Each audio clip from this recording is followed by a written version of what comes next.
Yeah. Here we go. Now, I would also suggest watching the 120 videos also. Y'all are still going over the same thing the 120 class is. So if you want to pick up both classes, it's not going to hurt you at all to pick up both classes. I'll be going over counting and probability, and I'll be going over the multiplicative law and the additive law with them also. You can watch them on there, you can watch them on yours, it doesn't matter. But you should have watched the additive law and the multiplicative law. All right? Keyword should have. So that was the cost for having last week off. You had to actually watch the videos on 7.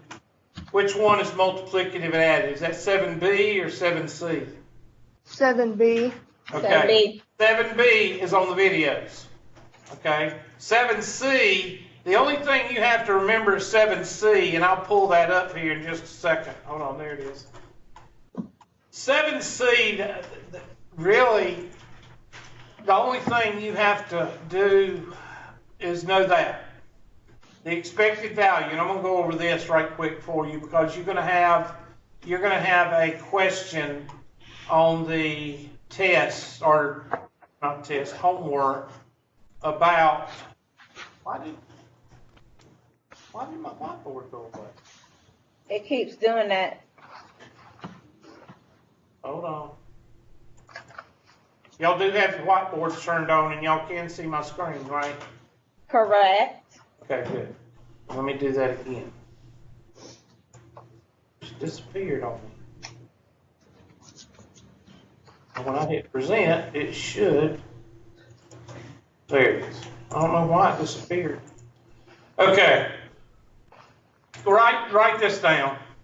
Expected value. This is going to be a life insurance question. It's usually a life insurance question. And you will see it on a standardized test.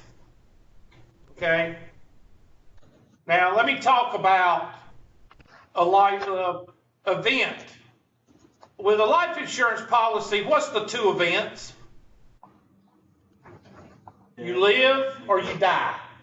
That's the 2 events. Everybody with me? Yeah. And the event probability is going to be given by the question or the insurance company or whatever. All right? So if you live, you're out $200 premium. Let's say you pay $200 a year for your life insurance. Then if you live for that year, you're out $200. Everybody with me? Yeah. Now, if the question, and I'm just going to use the insurance problem as an example. If we're looking at it from an insurance perspective, and we'll do insurance in blue. If the question is asking from the insurance side,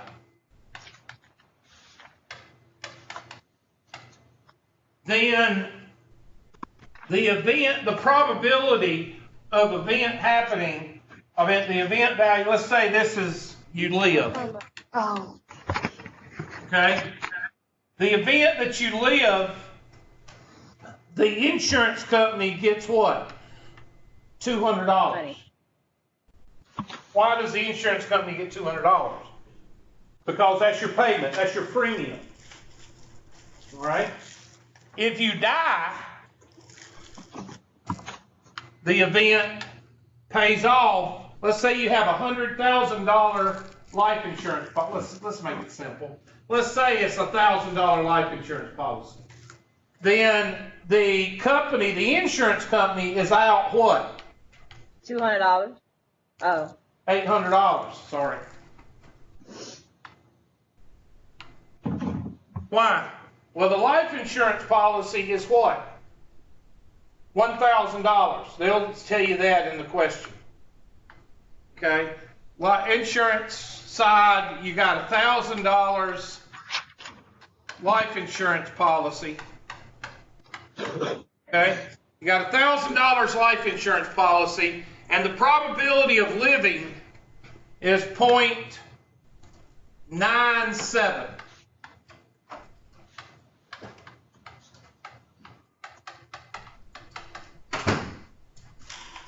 Okay? And from the insurance perspective, okay, so the 0.97 is the probability of living. That would be right here. So somebody tell me what's the probability of you dying? 0.03. So now, all you do is multiply the 200 times 0.97 and the negative 800 times the 0.03. Bless you. Thank you. Now, it's very important that you understand on this question where this comes from and where that comes from.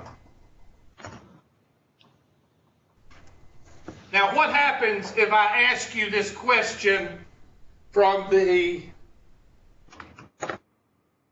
client side?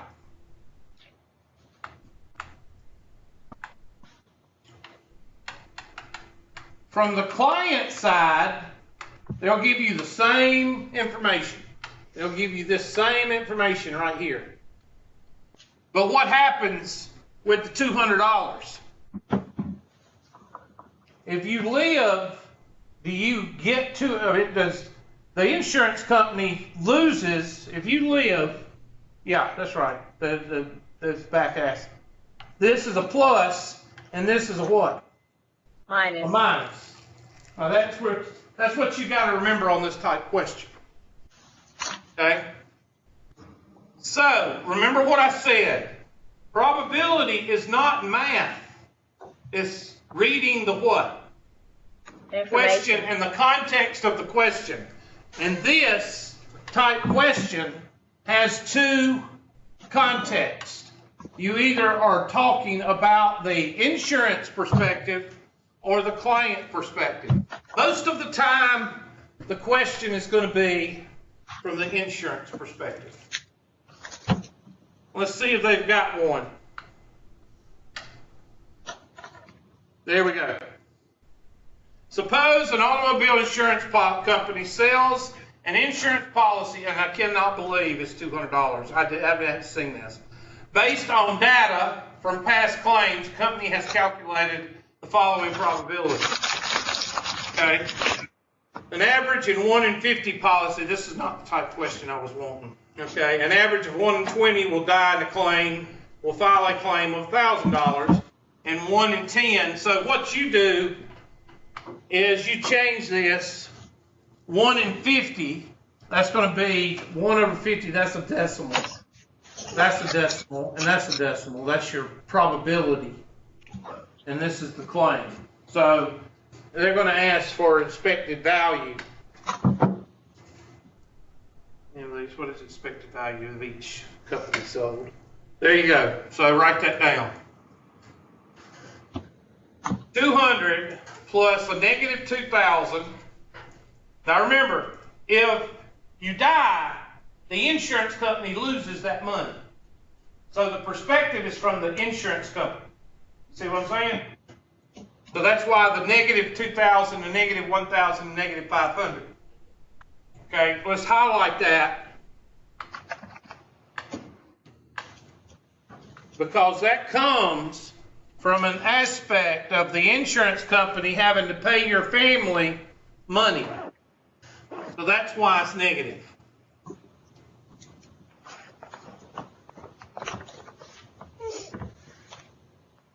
This suggests that the company sells many policies, and the return per policy on average is $60. Now, one thing that you will learn about insurance and banks, they collect money. Why do they collect money? Do they collect money because they just put it in their pocket? No, they collect money because they invest that money. An insurance company don't just take $60 and put it in the bank and say, okay, I gotta have, let's see, there's 2,000, 1,500. How much is that? $3,500. Well, I gotta get at least 60 people or 600 people to sign up, so I'll have $3,600 in the bank to pay off these 3 people if they get killed. That ain't the way it works. The way it works is They take that $60 a month or whatever that comes in, or the premium of $200 a month.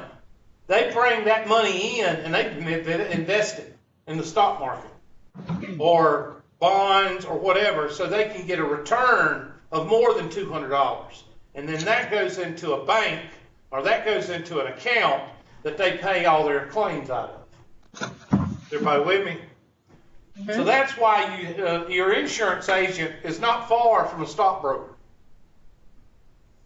Is not far from a stockbroker at all. They just don't advertise that they're in the stock market. Still not the problem I wanted. But anyway, on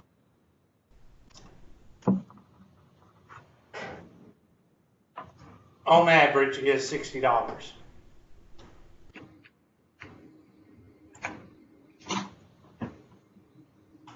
This you might want to know for a standardized test. There is no such thing as a streak of what? Good luck. Good luck. Good luck. There is no.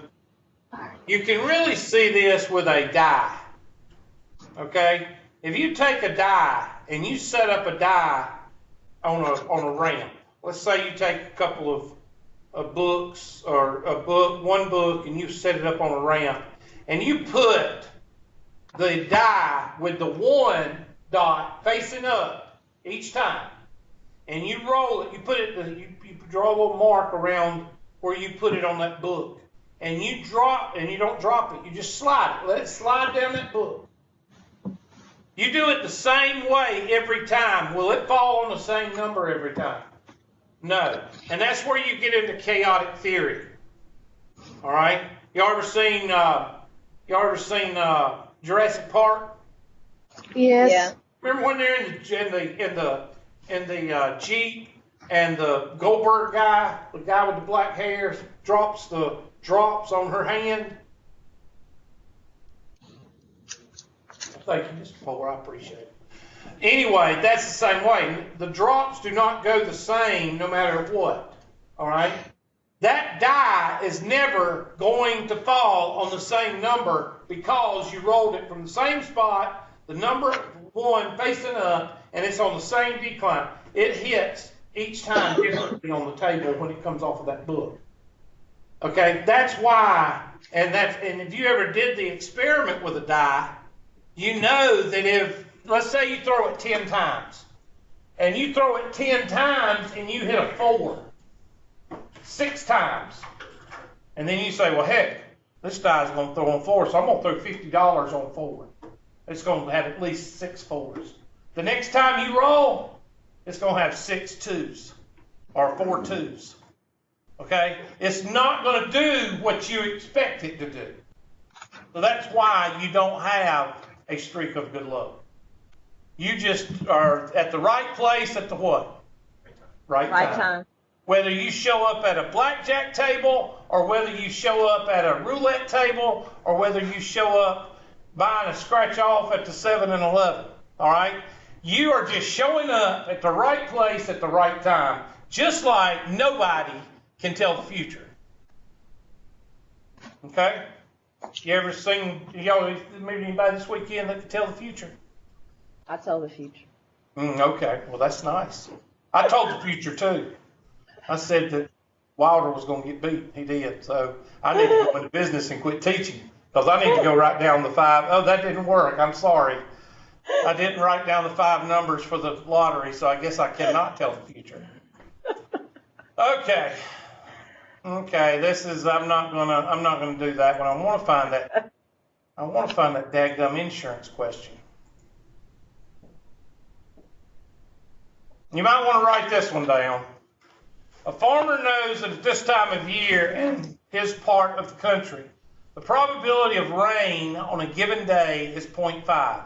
It's either going to rain or it's what? Not going to rain. It hasn't rained in 10 days. And he needs to decide whether to start irrigating. Is he justified in postponing irrigation because his region is due? That due and probability does not go together. Okay?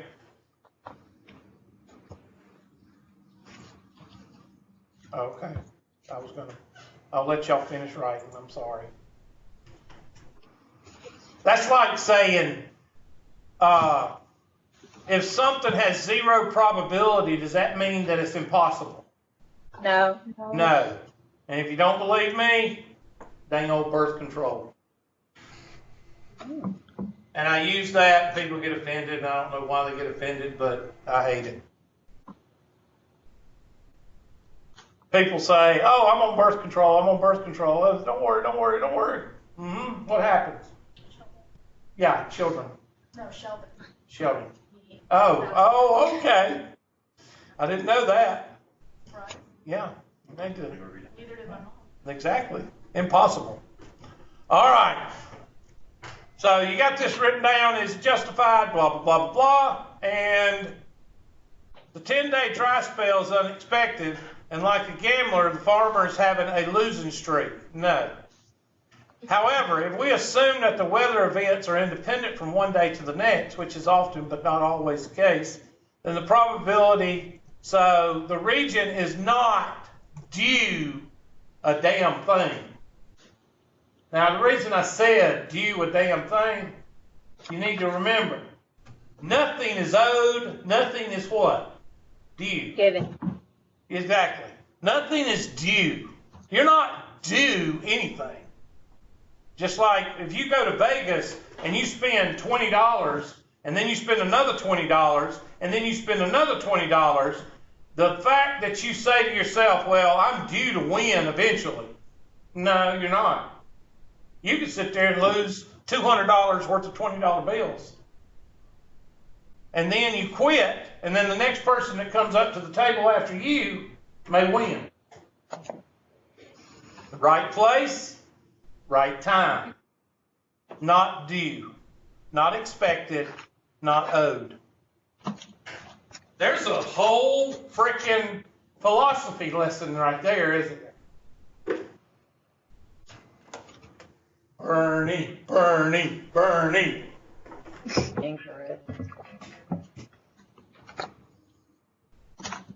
You know, he said something this weekend, and I'm like, oh my God, I can't believe he just said that. He said, these people making millions and billions, even though I'm a millionaire and I got 3 homes, it's just not fair. What? I just don't understand the mentality of these people. Maybe I'm crazy. You're not. A bunch of Bernie Sanders people came to my house looking for me, and my mom sent them on. Then I would have ran them off the property.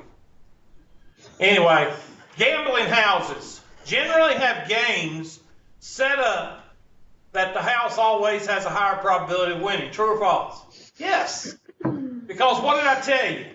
People in banks, insurance companies in Vegas, they are not in what? The charity business. They are out for one thing, and what is that? Money. Money. Making money. Making as much money as they can off of you. The house edge is the expected value of the house to be an individual bet. That's it. See, it's really not a very deep section. I don't know why they made this a separate section. And I don't know why they even made it law of large numbers, because it's really not a section. It's usually just a page out of a section. So, but this book is stupid, so I'm not going to worry about it. All right, now let's get on to counting probability. All right. And don't worry, I know y'all going to send me questions. I already saw some questions this morning, so that means that probably the next couple of classes we're going to be doing nothing but homework questions. You got it? Got it. Probably. Let's go ahead and talk. Wednesday and Friday. Chances are Friday, we might go over the test Friday, second part of class. Okay? So those of you that's going to put off your homework, y'all might want to do it this week. All right. Make sure you know what all right, this is going to be the license plate problem, probably. Raise it to the R power. Yeah. How many 7-number license plates are possible? 10. That's going to be 10 to the 7th power. Now, how do you know to do this? When they ask you a question like this, again, context of the question. When you're talking about counting, you're not talking about counting 1, 2, 3, 4, 5. What you're talking about doing is counting with what you call factorial. Write that down. It's an exclamation mark. Factorial. Factorial means that you are going to multiply in the sequence. Either a factorial, you're either going to use factorial or you're going to use exponents. Okay? In this case, you're using exponents. So let's make this up a little formula right here. Digits raised to the space. Okay? How many digits are between 0 and 9? 10. There's 10 digits. And how many spaces do we have? 5, 6, 7, 8. 7. There's 7 spaces on that license plate, and there's 9 digits. That's a possibility in each. So that's how you get 10 to the 7th. Usually this is with codes and license plates. So you need to write that down because you might see a homework problem that's with codes.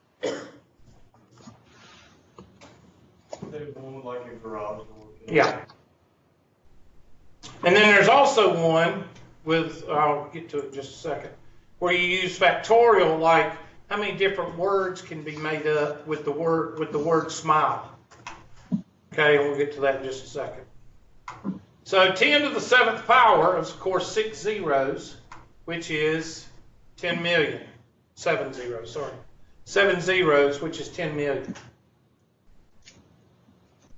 This is a test question. It's also a standardized test question. The reason I like this question is it's short and sweet. Simple. Short and sweet.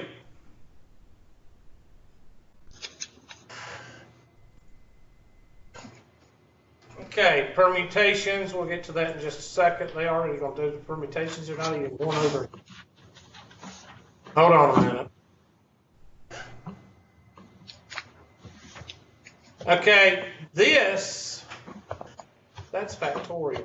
They do this all messed up. Don't write permutations down yet. We're not there yet. Okay, write down this. The total number of permutations is done with n factorial. This is the definition of factorial.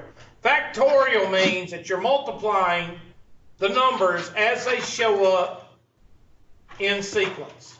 So I'm going to give you some examples.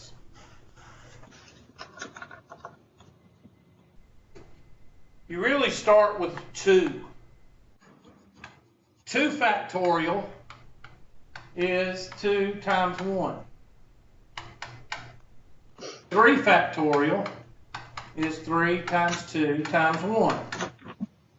4 factorial is 4 times 3 times 2 times 1. Or you could say 4 times what? 6. 4 times 6 is 24. 5 factorial is 5 times 4 times 3 times 2 times 1. Or you could say 5 times what? 24. 24, which is what?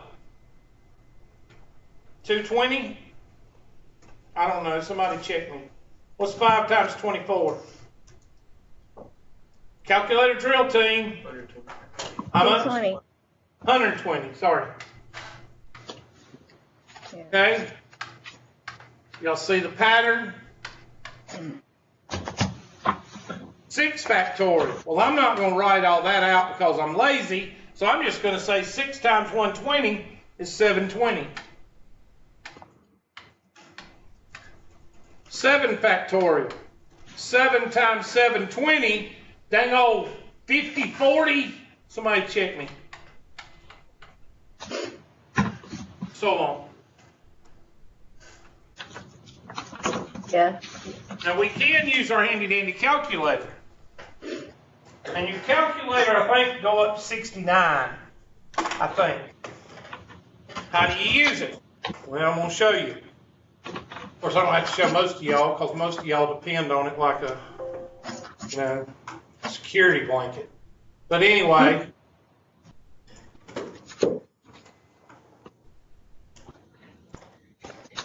that's why we got those people that can't make change at cash register.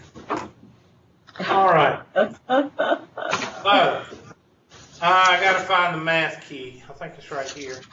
Math, probability, arrow over to probability. And there she is, number 4.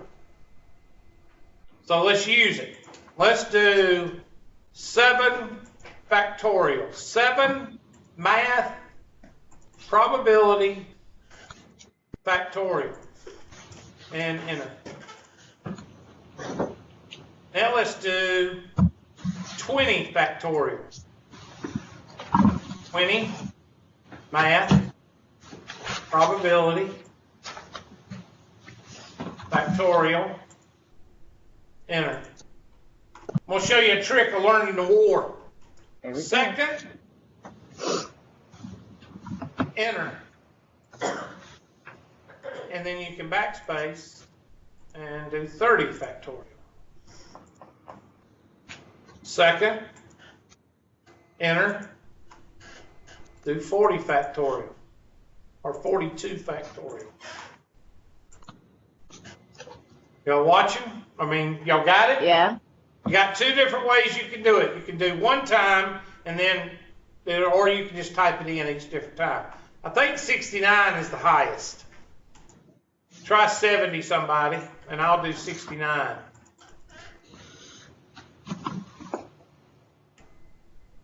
That's a BA number.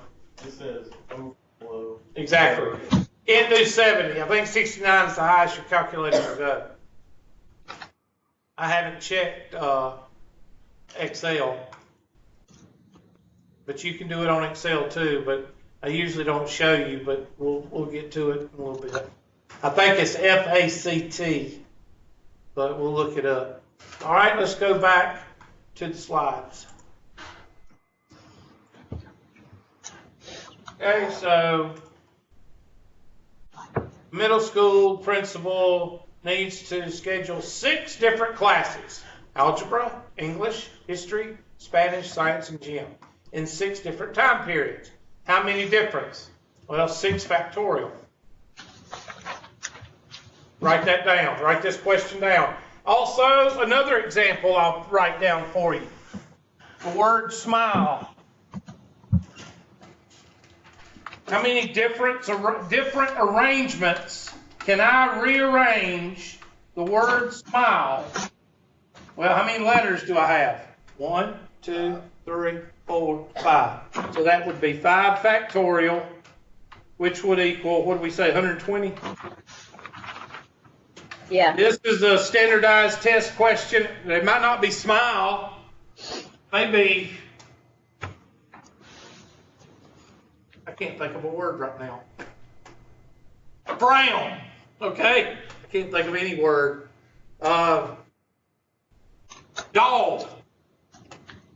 Dog would be 3 factorial. There's only 6,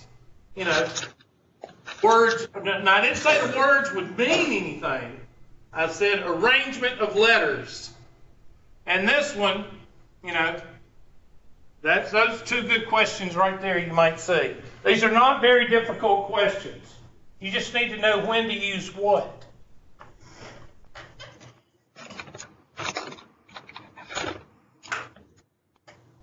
In fact, if you want to think, this unit 2 test, is probably the easiest test in Math 103. Okay? So if you screw this test up, then you pretty much suck. All right, the permutation. Write this down. And I'm going to take my handy dandy highlighter, and I'm going to highlight in Verde. Please stop.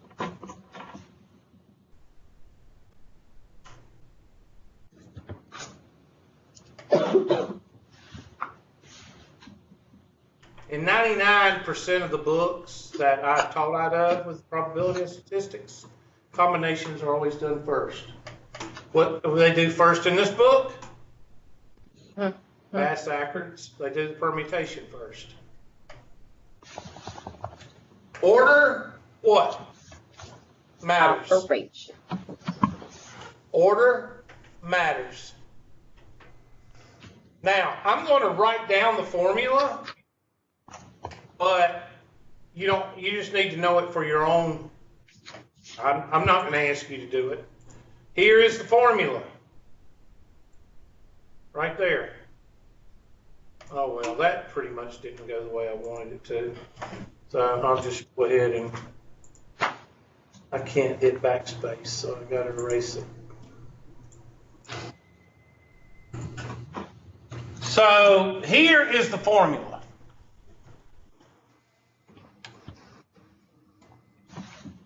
So I need you to make sure you write that formula in your notebook so you could have it in case of a standardized test.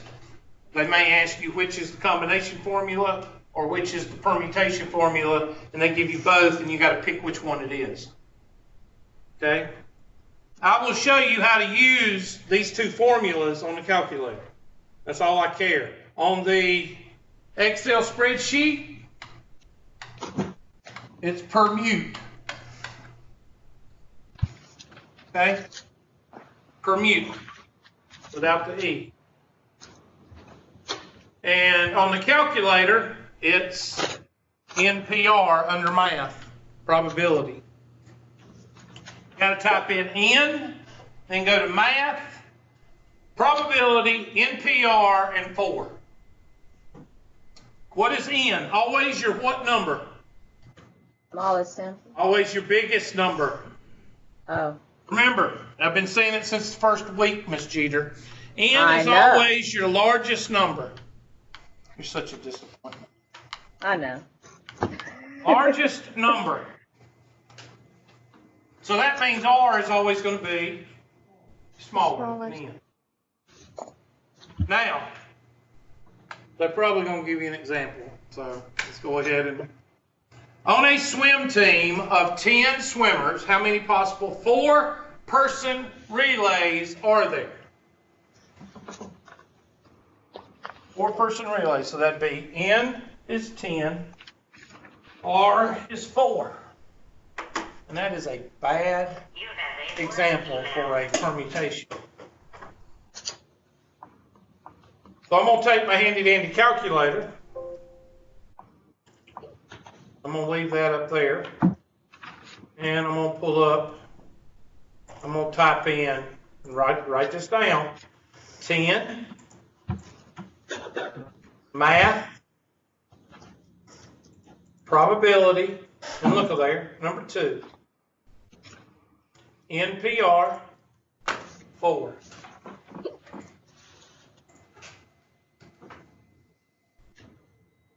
That is about the sorriest excuse for a permutation question there is. Okay? The best question, I'll write on the board in just a minute. But go ahead and write down 10, math. What number was it? Y'all remember? Probability. 2. Ability. 2. Number 2. Number 2. Probability, number 2, and then 4, and then enter. I'll do it one more time. 10, math, probability, number 2, and 4.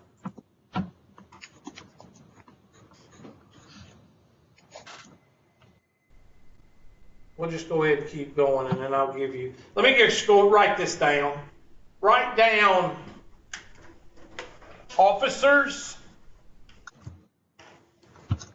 on a board. Write down board officers.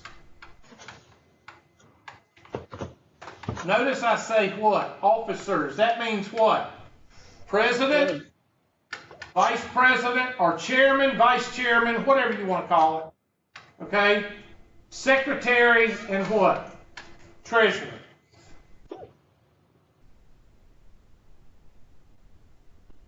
Okay?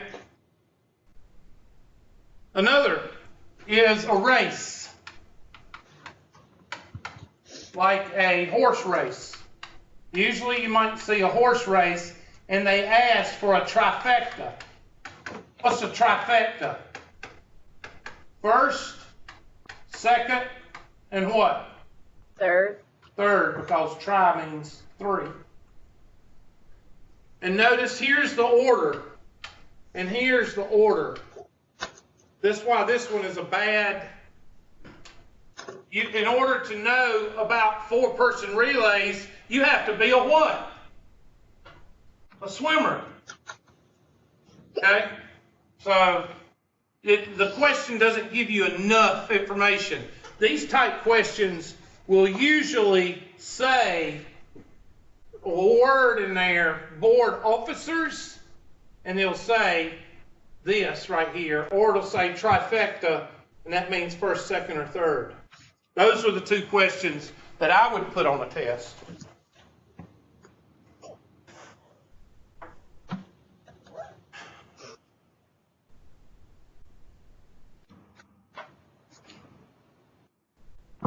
Question on that question?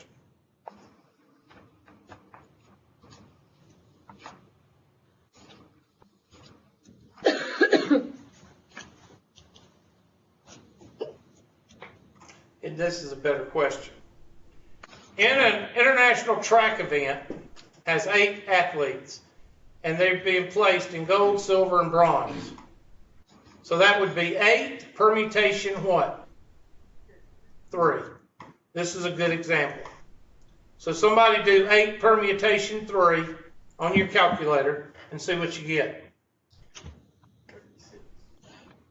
You want a calculator drill team? There we go. Now write that down. That's how you use the formula. But I'm not going to use it. I'm going to let y'all write it down. And if you watch what happens to 5 factorial mathematically. This is 5 times 4 times 3 times 2 times 1, right? What's this? 5 times 4 times 3 times 2 times 1. Everybody see that? What happens to those two things? So that basically leaves you with 8 times 7 times 6. Somebody multiply 8 times 7 times 6. What do you get?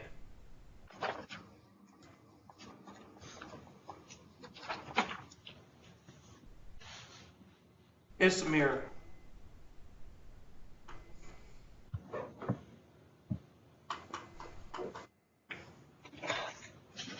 And you feel good about yourself.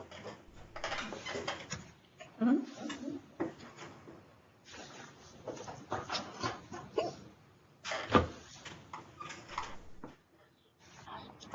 Okay, again, this is a misleading question, but they at least put what in it? The word order. So this is not it's kind of a misleading question until you read the last thing right there. Okay? So that would be 15 permutation what? 9.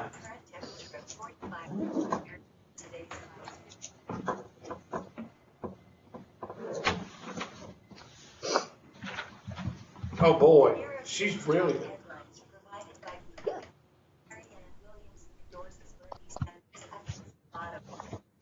Oh, she's a nut. She's the one that says what the world needs now is love, sweet love on national debate.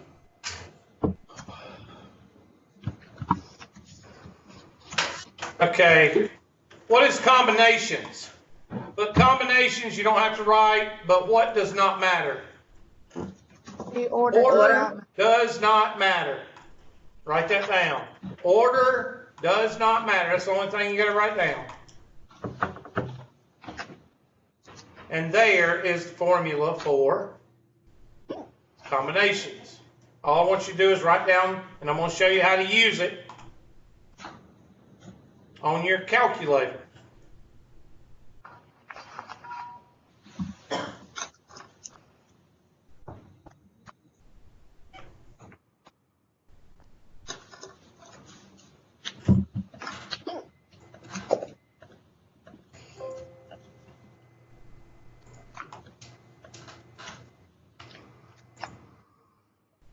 So let's say my n is equal to 10. So I'm going to do 10, 10, turn it on, 10, math, number what? 3. 3. And 4. That gives me 210 combinations instead of 50/40. Now, with the Excel spreadsheet, it's combin. C-O-M-B-I-N. Write that down. I'll show you how to use it later because I'm not finished with this section. Combin. C-O-M-B-I-N. And I'll give you one example to go over before you leave. And there it is. And this is a good example because this is a standardized test question. Committees and lottery. Committee and lottery. Why is a committee on there but not a board? A board has officers. A committee does not. Tell that to people that grew up in a Southern Baptist church. All right.